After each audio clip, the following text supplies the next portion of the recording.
right, thank you. Well, it's great to be back in Dade City and back at Simpson Lakes. We've done things here before. I know it's a very popular spot for weddings and other types of events, and it looks really, really good. So I want to thank Commissioner Simpson for hosting us. I also want to recognize we have the President of the Florida Senate, Ben Albritton, with us today, as well as his colleagues, Senators Truenow, Hooper, and they even let in Blaise Ingoglia. So thank you, guys. We also have the President of the Florida Farm Bureau, Jeb Smith, and I want to welcome him as well. And we've got a lot of great folks that are here for the bill that we're about to sign. Most of the people in this room know how important of a role agriculture plays in Florida's economy, but also in Florida's culture, particularly from the very beginning of our state all the way through. It's been the lifeblood for so many families and for so many of our citizens. Today, we're home to over 45,000 farms and ranches. That's over 10 million acres of farmland just in the state of Florida.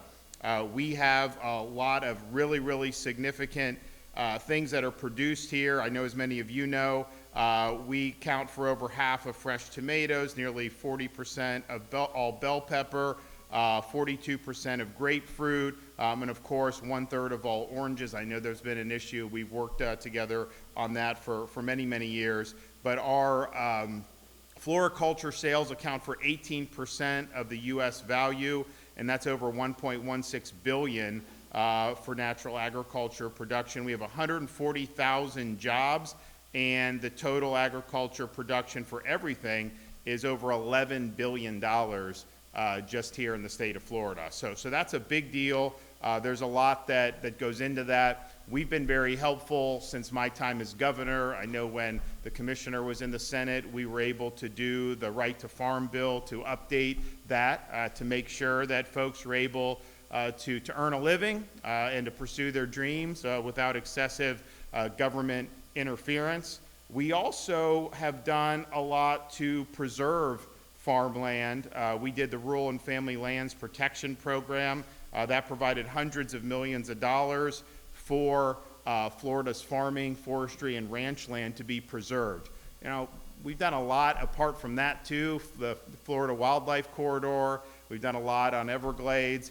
I'm proud that the state's growing, and there's a lot obviously to do, but we don't want the whole state to be a parking lot. We don't want the whole thing to just be cement. We want to make sure that this part of Florida is preserved. And so that's had a big deal. I know the commissioner and the cabinet has worked with me already to protect over 140,000 acres of farmland from being sold. And I think, most of the time it's sold, it ends up being, a housing community or something like that. And look, people want to move to Florida because so many of these other states get all this stuff wrong, that they want to be in a free state. People ask me about, you guys are doing this, you're doing that. How do you guys do it? And I say, well, there's a lot that goes into that. But as governor, I do have a cheat code. I can simply look to California, Illinois, New York, and then do the opposite of what they're doing. And it usually works out pretty good. So we've got a lot of people that want to come, and that's fine. But we also want to make sure that we're doing what we can to preserve an important part of Florida's heritage. We even did something last year on this lab-grown meat. And, people said, let people, choose to do lab-grown meat. And some people said it may not be good for you, it may not be safe, we don't know yet. But that really wasn't the reason why I signed the bill. The reason why I signed the bill is that this lab-grown meat is part of a larger agenda. People like the World Economic Forum, others, they view agriculture as the problem for global warming. They view cattle as the problem for global warming. And so it's not that they just want to give consumers a choice with this. Their goal in pursuing this is to basically drive the cattle industry out of business. And that's not going to happen today. If we had not done the bill, it wouldn't have happened today. It may not happen next week, next year, but that is the goal. So we can sit there and just act like that's not the case, or we can nip it in the bud. So we chose to just nip it in the bud. I'm not playing the games of the World Economic Forum. I want to make sure that we preserve the cattle industry, not only in the state of Florida, but throughout the entire United States of America. And that was one part of a battle that we fought that wasn't limited to agriculture, but had a huge impact, and that's this whole idea of so-called ESG, environment, social governance. We launched a frontal assault against this in Florida many years ago. See, now it's fallen out of favor. At the time, it was like the thing to do. You have these massive companies falling all over themselves to try to do ESG scores. What's this? What's that? And part of the ESG was they really wanted to kneecap the way farmers did their jobs. A lot of the things that go in to modern agriculture, they did not want to even allow that to happen. That was their ultimate vision with some of the ESG stuff. And so, it went just beyond agriculture. It went into a whole bunch of other things where big corporate financial institutions had to have like DEI policies. You had to have all this other stuff. And some people said, well, ESG, it's private sector, let them do what they want. The problem is these weren't just business decisions. They were trying to change our society. They were trying to change policy, basically, without ever having to get elected to anything, without ever having to go through the process and actually do that. They just wanted to kind of collude together, asset managers, big companies, all that, and impose this worldview through the sheer force of their economic power, and that was unacceptable. So we stood up against it in our pension fund and all across all avenues that we could, when it really wasn't popular to do so, when we were going up against some pretty powerful institutions. But I can tell you today, the number one reason why you don't hear as much about ESG is because Florida was really the one responsible for killing ESG when we took our stand. In fact, the head of BlackRock was, he was kind of the visionary behind it, and then he was asked like last year, like, well, ESG's kind of fallen apart. So you got guys like Governor DeSantis, they've made it toxic because they're always out there come criticize. But it's true, we really led the charge on that. That had huge impact for our society, but it definitely had major, major ramifications for our agriculture community. And so I was glad to not only lead those efforts, but have a lot of support for folks in the Florida legislature at the time. And we got it right in Florida, and other states have followed. And now, under the Trump administration, people don't even talk about ESG anymore because the tide has shifted. Another thing we've led on, and some other states are following, but we need more. We also need to see the federal government do something similar, is we passed historic legislation to protect agriculture lands from the encroachment of the Chinese Communist Party. I don't want China owning farmland in the state of Florida or anywhere in the United States for that matter. It's too important to our sustainability as a people, as a country, to allow a hostile Communist Party to take control of this. And when they buy it, it's not going to say the Chinese Communist Party buys this. No, I mean, these are front groups and all this other stuff. And we've done a good job on that legislation to really police that. So we were probably the first state. On all these things, usually we're the first, but if we're not the first, it's like we're like second or third, and it's just because some other states have earlier legislative sessions than we do sometimes. But we were definitely leading the charge on that. And we've done that, and so that is something, and it's not just farmland, that's something that's important. It's by any land near critical infrastructure. Our military bases. Why do we want the Chinese Communist Party to be buying land near our military bases? Or utilities and plants, power plants? Of course we don't want to do that. So I'm glad that Florida was able to lead on that. Now it brings us here today, SB 700, is the farm bill for the state of Florida. It does a lot of things that I think a lot of people are really going to be happy about. One, and we've already did an event on this, you've had this debate, and really Florida's led on this too, partially because our Surgeon General, Dr. Joseph Ladapo, has really led the charge by going to counties and saying forcing fluoride into your water is actually not good. There's risks associated with that for pregnant women, for young people, for kids. And yes, use fluoride for your teeth, that's fine, but forcing it into the water supply is basically forced medication on people. They don't have a choice. You're taking that away from them. And so he really led, you had a lot of county governments, including Miami-Dade, that were saying we're not going to force the fluoride into the water. people want to use it on their teeth, great, but it's readily available now. And so that led to this being put in the Farm Bill to say, that local governments cannot engage in this fluoride forced medication. So the counties that did it are great, but now that's going to apply statewide once we sign the bill and it formally goes into effect. And it raises a larger issue about, and I think we saw a lot of this with COVID that we had to fight back against. They had certain views. You should wear a mask when you're outside in 95-degree temperatures. No, thank you, but that's what they were saying. They were saying that kids should get a COVID mRNA shot, even though we still don't have data to this day to justify doing that.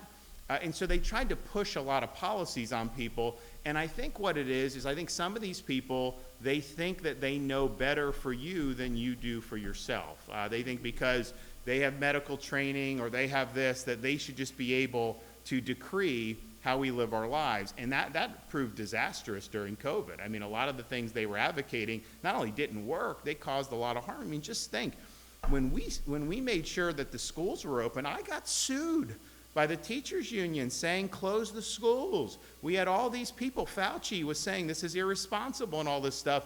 They'd have had these kids locked out for a year and a half. It was up to them. So we fought back against it. And I think this fluoride is a good example because what they're basically saying is they're ignoring any studies that have shown that there could be issues if you're overexposed to this, particularly for pregnant women and for kids.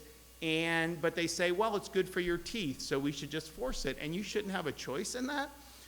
We certainly now in our society in 2025, we have the ability to deliver a fluoride through toothpaste and mouth and all these other things. You don't got to force it and take away people's choices. But the whole crux of the issue is you should be able to make decisions on the basis of informed consent. So you should be able to take information, you should be able to talk to folks, your doctor, your friends, your family, whatever, on any of these issues, and then make an honest judgment about what you think's best for you and your family. Forcing this in the water supply is trying to take that away from people who may want to make a different decision rather than to have this in water. And honestly, this is a much bigger issue. I mean, the fluoride is kind of one touch point, but it's a much larger issue about how some of our physicians treat different patients. There are places in this country where folks are denied medical treatment because they didn't get a flu shot or they didn't get an mRNA COVID booster. I mean, first of all, the COVID boosters, people still get COVID. The idea that is like something that you should have negative consequences because you decide not to is ridiculous. And the flu shot, I was in the Navy, they would force me to take these flu shots. And it's like, honestly, sometimes you have a negative reaction to it, right? And the data on it is not great. It's very underwhelming.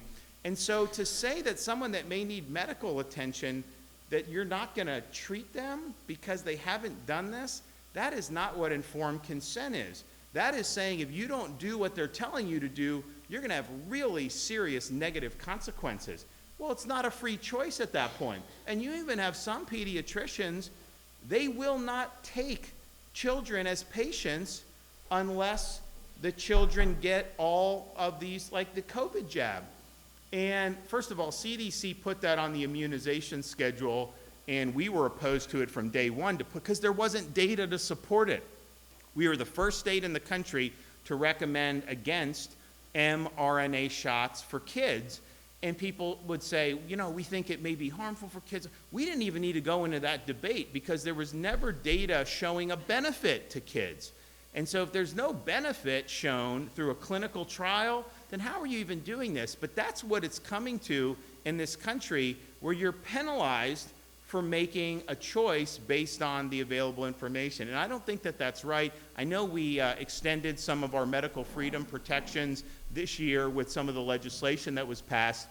But honestly, we need to do better in Florida. We need to make sure that parents are able to make choices without suffering consequences for rational decision and choices that they make. But I think this fluoride thing was important. We're leading the way on it. We got kudos from the HHS Secretary, RFK Jr., and I know a lot of people were happy to see that, and I think you're going to see a lot of states that are going to follow suit with that. So we stand for informed consent, and I think that's really, really important. This bill also builds off previous ESG discrimination prohibitions to include protections against discrimination based on certain environmental policies or artificial emission targets.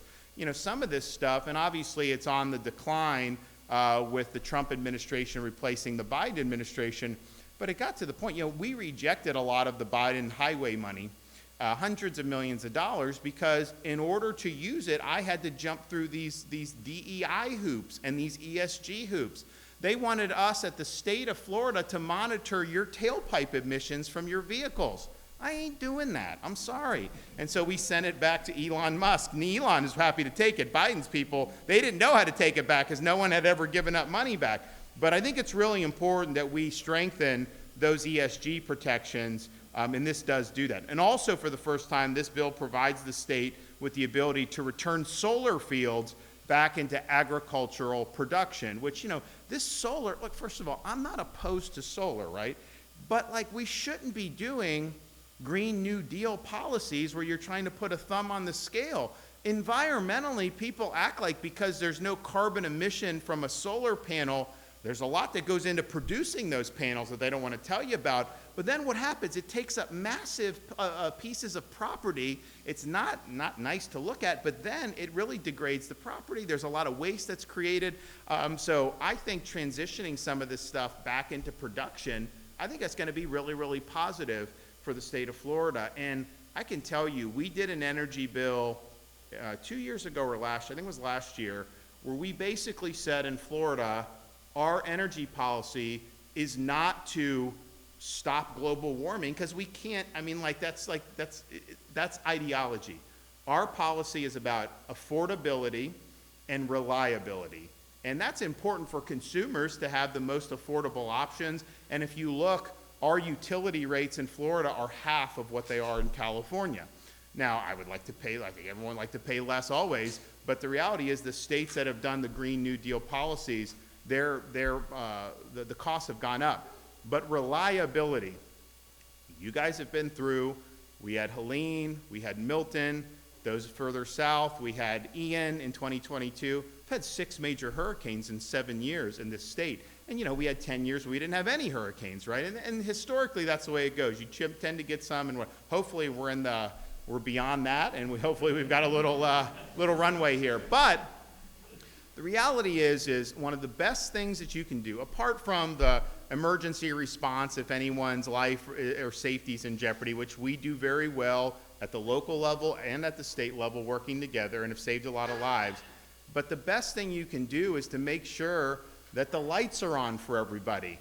If you get everybody's lights on, then everything else you have to do to recover from a hurricane becomes much simpler and much easier. Well, some of these policies around the country where you have to have a certain amount of solar and wind into the grid, well, what does that lead? It leads to blackouts. That's what it leads to. So Florida's been very reliable, and I'm really excited to do that. So I'm not against if people want to do solar, but I don't think we should subsidize it, and I don't think we should harm traditional energy, and especially Florida. We've had huge decrease in carbon emissions over the last 10 or 15 years, not because of solar, because of natural gas replacing coal. That's been a huge, huge thing, and that's been very, very reliable, so I appreciate it. This bill also strengthens our foreign influence laws by prohibiting charitable organizations from soliciting or receiving funds from hostile foreign countries of concern, and that includes the People's Republic of China, Russia, and Iran and Cuba. So I want to thank them for doing that. So we're happy to be able to do this. I think that you're going to see a lot of positive coming out of this. I know Senator Trudeau was instrumental in doing it in the Senate, and I want to recognize him as well as Representatives Tuck and Danny Alvarez in the House for their diligent work, delivering policies that hopefully will have a really positive benefit for Floridians now and in the future. And so with that, before we get to signing it, we're going to have some more comments, and so I'd like to invite up. We'll do one at a time. We'll do Simpson, Albritton, and then Jeb Smith, and so we'll start with the commissioner. Thank you, Governor, and thank you for being here today. This is at least 60 people that we were anticipating being here today. I really appreciate everyone coming and the interest on this bill. It's very important to agriculture, not only agriculture though, but consumers of the state of Florida. And just as a note, this is our third year in a row now we've gotten our farm bill signed, so we're very proud of that accomplishment also. And the governor mentioned it. In the last few years, we've done a lot of things like ban fake meat, ban foreign enemies from buying our ag land. But this year's bill is uniquely, I think, positioned over consumers and agriculture. The fluoride ban the governor mentioned, we learned all of these things during COVID, what governments are willing to do to our population.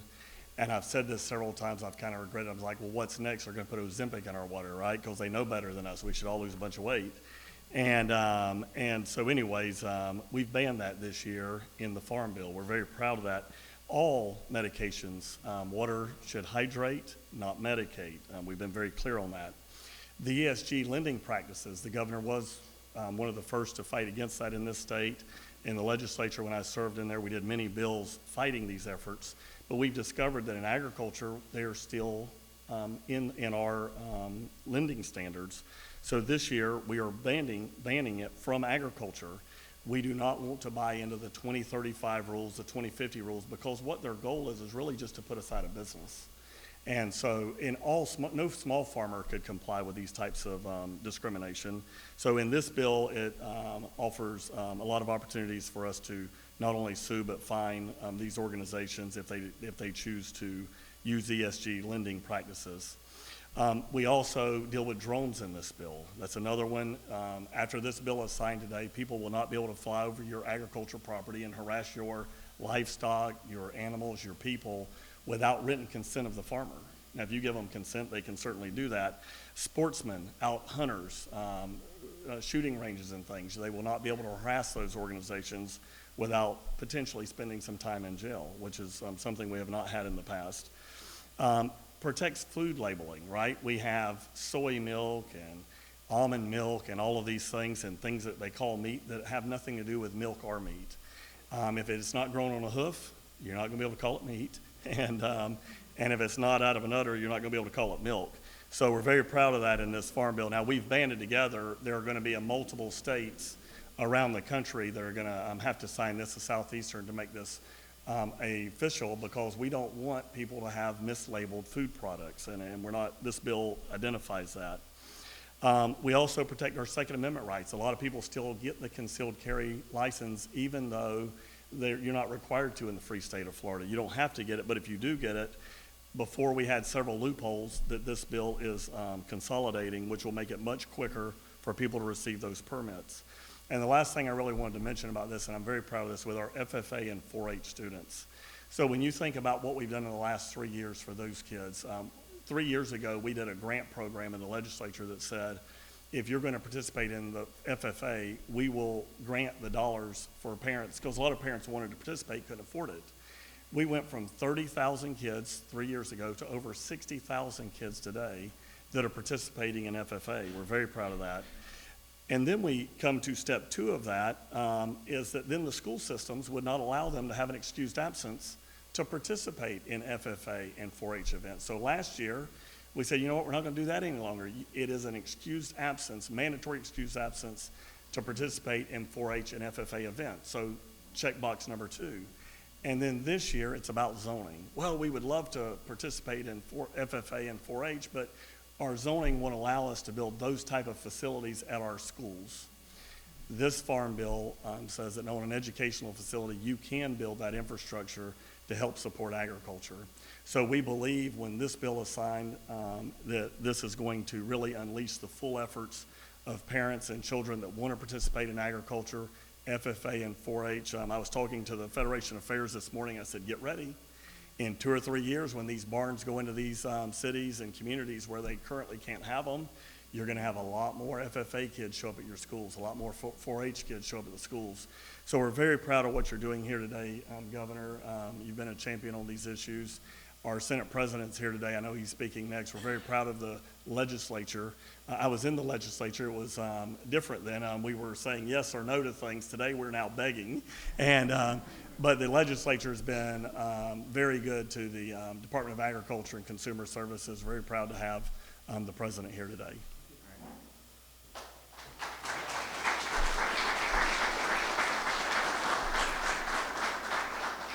And just before I turn it over to Ben, you know, on this, because Wilton raised this issue of things like soy milk and all this stuff. First of all, I don't do any of that, right? I mean, I do milk and meat, and that's like kind of how I am. And I think a lot of people are like that, but others are not. But I will tell you this, whether it's legit or real or not, the one experiment I know is that there was one day where our kids in second, first, and pre-K, and they were probably even younger then, that they were very hungry, and they asked their mom to please make them macaroni and cheese. The problem is we didn't have any milk in the refrigerator. So the First Lady decided to use the soy milk to make the macaroni and cheese. Let's just say that did not go over well with our kids. And to this day, they still give my wife a little bit of you know what about the fact that she tried to do macaroni and cheese using soy milk. Ben? Very nice. Hello, everyone. So first of all, I want to thank you, Governor, for your support of Florida agriculture. You've been steadfast in all the efforts that you've brought through, and thank you for that. Commissioner Simpson, thank you very much, not just for your leadership in the agency today, but through the legislature. The list of your accomplishments are very, very long, something you should be proud of for sure. Jeb and Ed, Blaze, Keith, thank you very much for being here. Then I also want to thank you, Wilton, and Governor, for using all of my talking points. That's fantastic. I want to point something out to the people in this room. Yeah, that's true. I want to point something out to the people in this room and anybody that can see us out there through the cameras. The Great Seal of Florida has in God we trust. That's important, right? God is praiseworthy. I'm thankful to God for everybody in this room. When I look around here, I'm myself, I'm a fourth generation citrus grower, and I look around this room and what I see is I see a lot of folks here that are multi-generation farmers. It is part of the DNA of Florida. The governor mentioned that earlier, but it is absolutely part of the DNA of Florida. It is, quite frankly, I think the best part of Florida. Whether it was 1 acre or 10 million acres, Florida farmers bring a value that nobody else can bring. The resilience, you used the word resilience, Governor. Florida farmers are resilient. We don't know any better, right? Whether it be a storm or a disease, all we know is how do we get to the next crop? And the great news is back home, most everybody that I spend time with grows something for a living. Now, you can learn a lot from people that go through that exercise every day. And they understand the difficulties, but they also understand the successes and how good it is to be able to sell a steer or harvest a crop and be able to see sometimes years-long efforts produce something good for your family and the communities. So I applaud everybody here that grows something for a living, and anybody that can hear my voice out there. We are thankful to God for you. We are thankful that you are in the fight. The Florida Senate, I can tell you, for various reasons, but we are in the fight to support Florida agriculture. It is very, very important. One piece I will mention that was not part of this, that one piece y'all didn't take. Imagine a hurricane comes through, God forbid, right? And you have your family and you're trying to evacuate, and you are going down the road and you come to a gas station, or you're trying to just get out, right? You come to a gas station and there's no power, right? Gas is in the tank, it's below the ground, but you can't have access to it. You come to the next one. Same thing, you're at a quarter tank in your own car. You can't get access to it. One of the things this bill does, and it's very important actually, there's a grant program that is built into this legislation that provides for access to funding to put switches, connect switches at these convenience stores. So when hurricane evacuation or when hurricane recovery is happening, those families will not have to search on and on and on and on trying to find gasoline just to keep their family safe and get out of harm's way. These switches will go a long way to making sure that we have generators are connected to these places and we'll have access to that gasoline. And the last thing I'll leave you with is this. and this is very important. Remember this: if you eat, you're involved in agriculture. Thank you.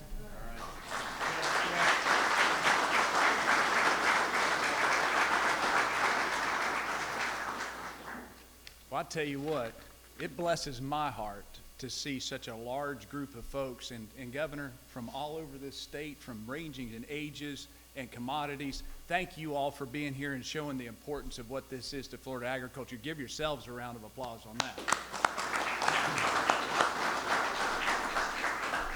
I want to say thank you, Governor DeSantis, for signing this today. Thank you, Commissioner Simpson, for your leadership, and others as well. It is truly an honor to be able to stand alongside leaders who govern, and I will say by upholding our values and by conviction, consistently putting Florida and its people first. You know, agriculture is not only the backbone of Florida's economy, it is the cornerstone of our national security. You know, from fresh produce on our tables to the fiber and foliage that support countless industries, Florida farmers and ranchers work tirelessly to feed and supply not only our state, but the entire nation. Their work is vital, and it deserves policies that protect and strengthen their ability to succeed.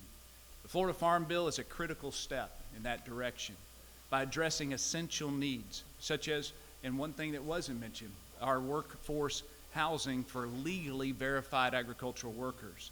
This legislation ensures that our farmers have access to a stable, dependable labor force, and it supports those who follow the law, contribute meaningfully to our communities, and help keep our agricultural economy thriving.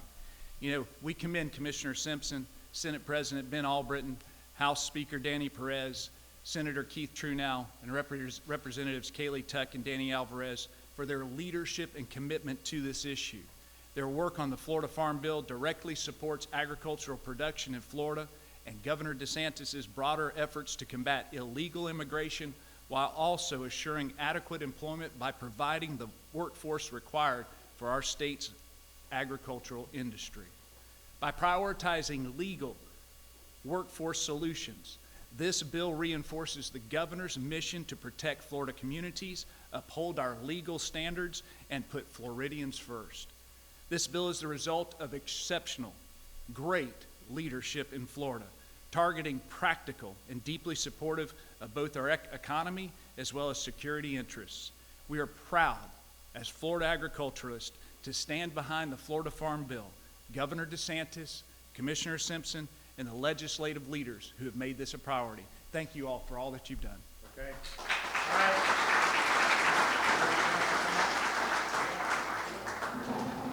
Gather around. All right. So today is, what's today? 15. May what? 15. Mr. Redneck? Yeah, we're good. Y'all good?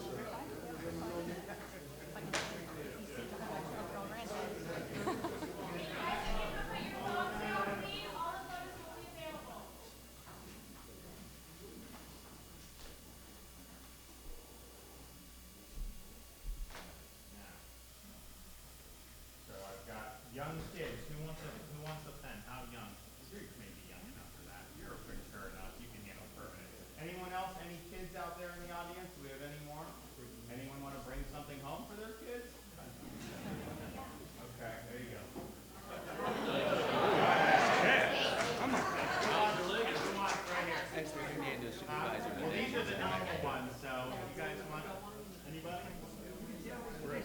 One more. All right, here we go, guys, right here.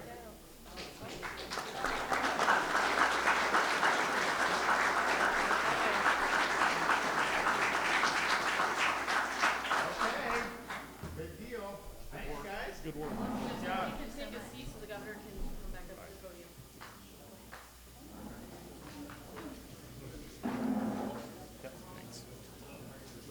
Yep. Yeah, of course.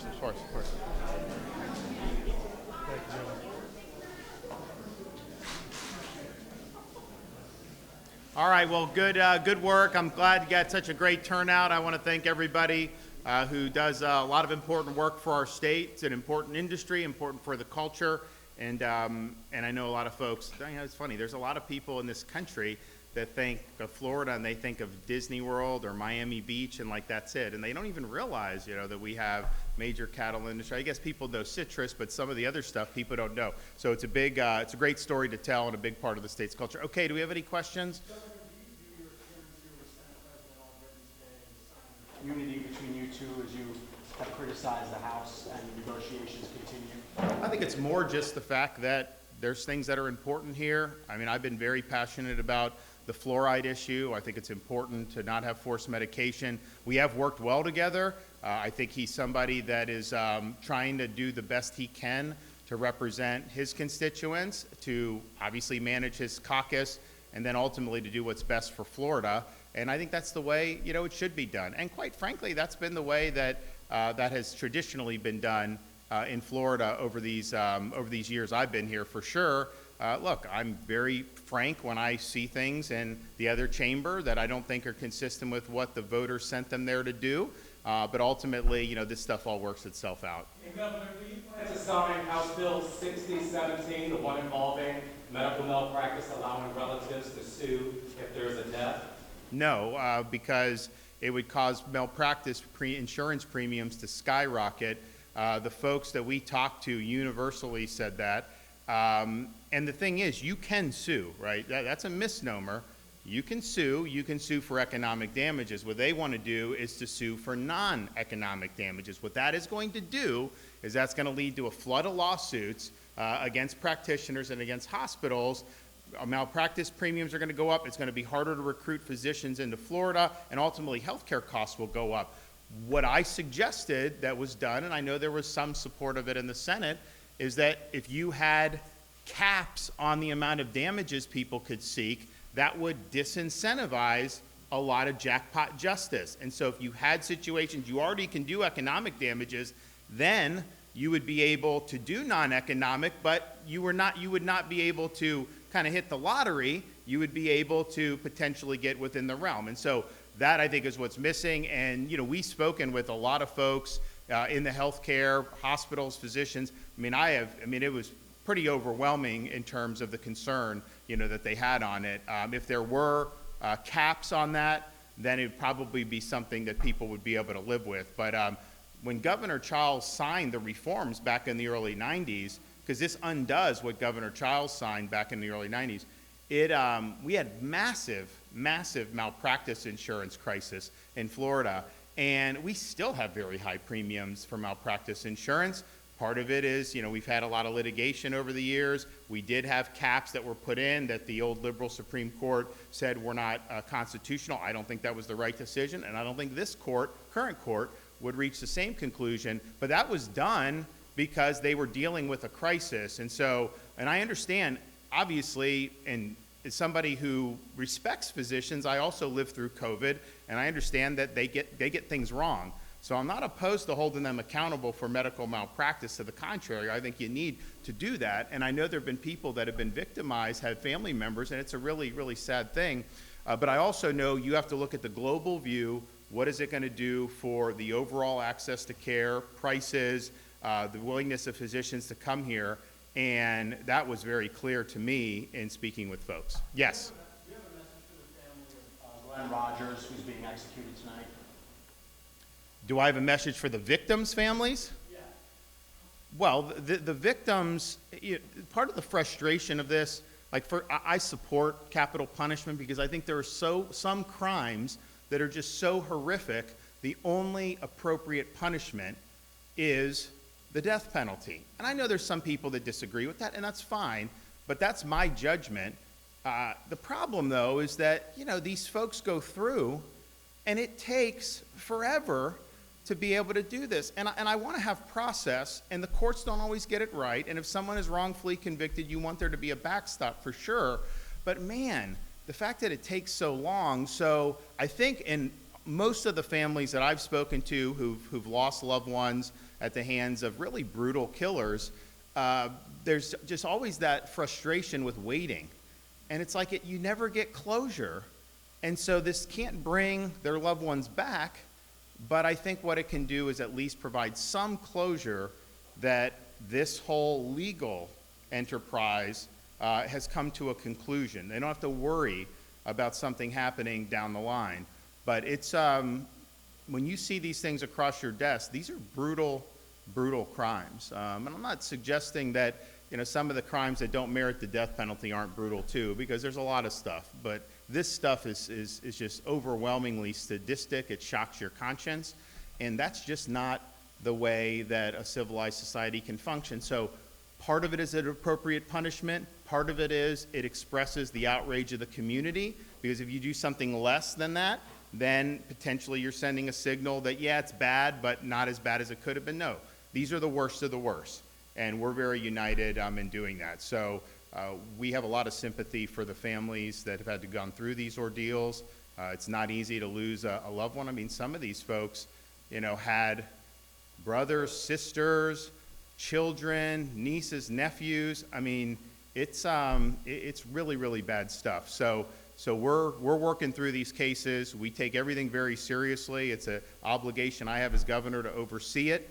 There have been times when we've had things and there were some people had questions, but anytime we go forward, you know, I'm convinced that not only was the verdict correct, but that this punishment is absolutely appropriate under the circumstances. Thanks, guys. We'll see ya.